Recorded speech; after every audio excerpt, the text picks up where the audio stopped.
नमस्कार दोस्तों, आप सभी लोगों को हरिओम नमः शिवाय।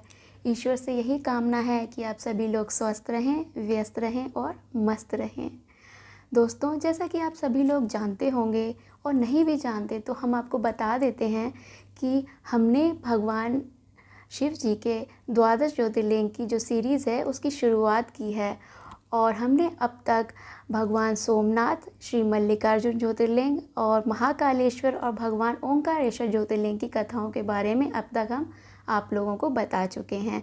जिन लोगों ने वो वीडियो नहीं देखे हैं तो कृपया उनका लिंक हमारे डिस्क्रिप्शन बॉक्स में जाकर उनका लिंक चेक कर सकते हैं और वीडियो को आसानी से देख सकते हैं। तो अब हम आते हैं अगले ज्योतिर्लिंग की तरफ। अगला ज्योतिर्लिंग जो कि भगवान केदारनाथ का है, उसकी कथा बड़ी ही प्यारी है।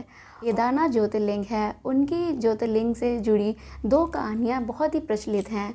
एक कहानी जो है वो पांडवों से जुड़ी हुई है और जो दूसरी कहानी है वो शिव महापुराण के कोटि रुद्र संहिता से ली गई है।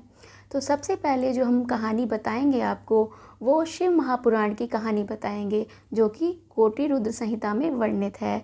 तो आइए अब हम कथा की शुरुआत करते हैं। पहले आप कोई भी कथा या पूजा करते हैं उसकी शुरुआत गणेश जी से की जानी चाहिए। तो सबसे पहले बोलिए ओम श्री गणेशाय नमः। अब बोलिए हर हर महादेव। चलिए अब केदारनाथ ज्योतिर्लिंग की कथा की शुरुआत करते हैं। अब हम भगवान शिव जी के 5वें ज्योतिर्लिंग की बात करते हैं, जिसका स्थान सभी ज्योतिर्लिंग में से सबसे ऊंचा है, जो पूरे विश्व में केदारनाथ धाम से विख्यात है, जिसे केदारेश्वर भी कहा जाता है। यह तीर्थ स्थल 4 धामों में से एक है। यह उत्तराखंड राज्य के रुद्रप्रयाग जिले में स्थित है। देश के 12 ज्योतिर्लिंगों में यह सबसे सर्वोच्च है।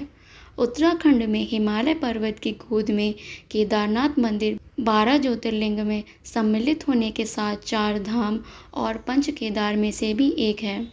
पंच केदार की कथा हम आपको अगले वीडियो में ज़रूर सुनाएंगे। अब आते हैं शिव महापुराण के अनुसार कथा की तरफ। शिव महापुराण के कोटि रुद्र संहिता में वर्णित कथा कुछ इस प्रकार है। भगवान ब्रह्मा जी के पुत्र धर्म और उनकी पत्नी मूर्ति के 2 पुत्र हुए थे, जिनका नाम नर और नारायण था। भारत के बद्रिका आश्रम तीर्थ में भगवान विष्णु के 4थे अवतार महातपस्वी नर और नारायण ऋषि तपस्या करते थे। इन्हीं नर और नारायण ने द्वापर युग में श्री कृष्ण और अर्जुन का अवतार लिया था और धर्म की स्थापना की थी। उन दोनों ने पार्थिव शिवलिंग बनाकर उसमें रोज पूजा ग्रहण करने के लिए भगवान शंभु से प्रार्थना करते थे। शिव जी भक्तों के अधीन होने के कारण प्रतिदिन उनके बनाए हुए पार्थिव लिंग में पूजित होने के लिए समाहित हुआ करते थे। जब उन दोनों के पार्थिव पूजन करते बहुत दिन व्यतीत हो गए, तब एक दिन भगवान शिव जी वहाँ प्रकट हो गए और उन्होंने प्रसन्न होकर कहा, मैं तुम्हारी आराधना से बहुत प्रसन्न हूँ और संतुष्ट हूँ। आप दोनों मुझसे अपनी इच्छा के अनुसार वर मांगिए। उस समय उनके ऐसा कहने पर नर और नारायण ने लोगों के हित की कामना के लिए कहा, हे देवेश्वर, आप तीनों लोगों का कल्याण करने वाले हैं, अर्थात हम सभी के कल्याण हेतु आप यहाँ सदा के लिए लिंग रूप में विराजित हो जाइए। उन दोनों बंधुओं के इस प्रकार पूछने पर कल्याणकारी शिवजी उस केदार तीर्थ में स्वयं ज्योतिर्लिंग के रूप में स्थित हो गए। उन दोनों से पूजित होकर संपूर्ण दुख और भय का विनाश करने वाले शंभु लोगों का उपकार करने और भक्तों को दर्शन देने के लिए स्वयं केदारेश्वर के नाम से प्रसिद्ध हो वहाँ रहने लगे। आज उसी बद्रीनाथ स्थान पर शिव जी साक्षात विद्यमान हैं। वहाँ 2 पर्वत भी हैं जिनका नाम नर और नारायण है। कहते हैं जिस दिन उक्त पर्वत भूस्खलन के कारण आपस में मिल जाएंगे, उस दिन यह दोनों ही तीर्थ लुप्त हो जाएंगे। ऐसा माना जाता है कि केदारनाथ की तीर्थ यात्रा करते समय यदि किसी की मृत्यु भी होती है तो उसे मोक्ष की प्राप्ति हो जाती है। जिसने भी भक्ति भाव से केदारेश्वर का पूजन किया, उसके लिए स्वप्न में भी दुख दुर्लभ हो गया।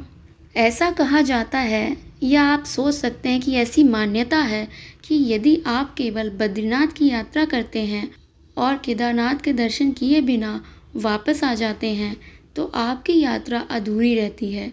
केदारनाथ ज्योतिर्लिंग के दर्शन करने के साथ साथ नर और नारायण के दर्शन करना भी जरूरी है।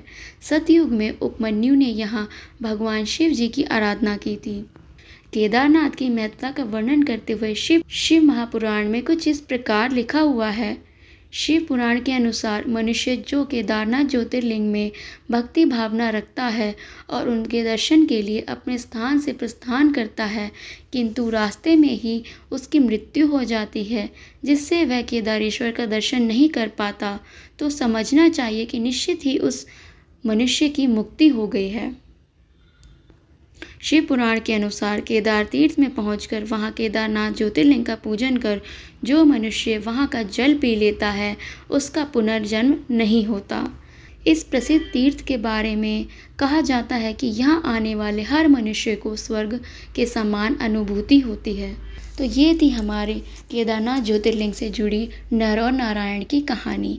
अगली वीडियो में हम आपको केदारनाथ की दूसरी कहानी बताएंगे जो पांडवों से जुड़ी हुई है।